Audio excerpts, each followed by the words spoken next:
Hey there, future nurses. Are you ready to unlock the secrets of ECG readings to ace your Nclex?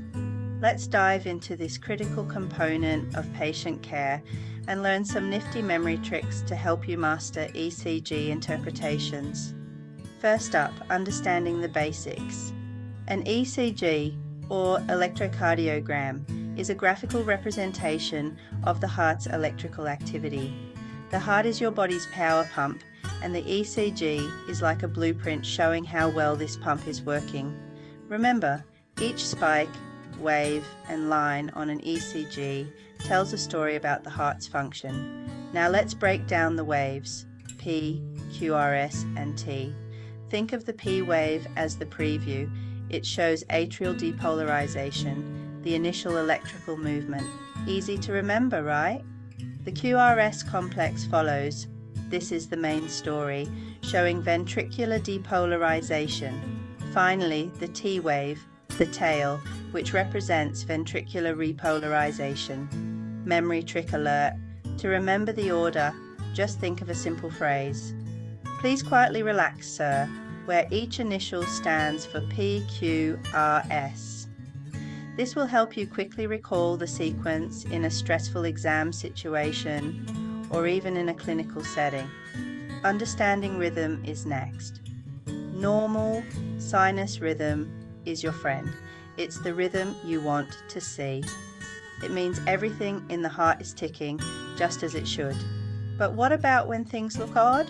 Say atrial fibrillation or ventricular tachycardia. Atrial fibrillation, or AFib, is characterized by an irregular and often rapid heart rate. The ECG shows a chaotic baseline with no distinct P waves.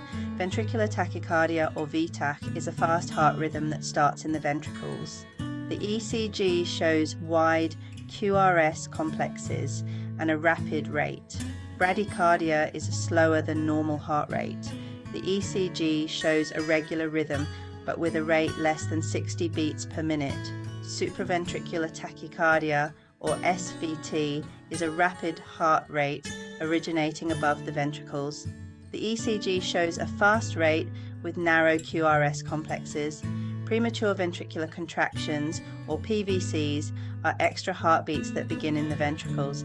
The ECG shows early, wide QRS complexes. Asystole is the absence of any electrical activity in the heart. The ECG shows a flat line, indicating no heartbeat. Here's another trick. Use the rhythm rule. Each time you see an irregular rhythm, just state it out loud, irregular. This auditory reinforcement helps cement the concept in your brain, making recall easier during exams. Lastly, interpreting ECGs can seem daunting, but remember, practice makes perfect.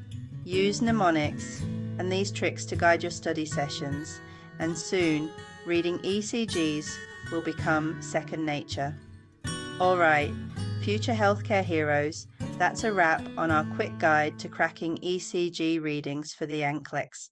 Keep practicing, keep learning, and remember, you're one step closer to saving lives. You've got this. Thanks for tuning in, and don't forget to like, subscribe, and share this video if you found these tips helpful. Keep pushing forward, and see you in the next tutorial.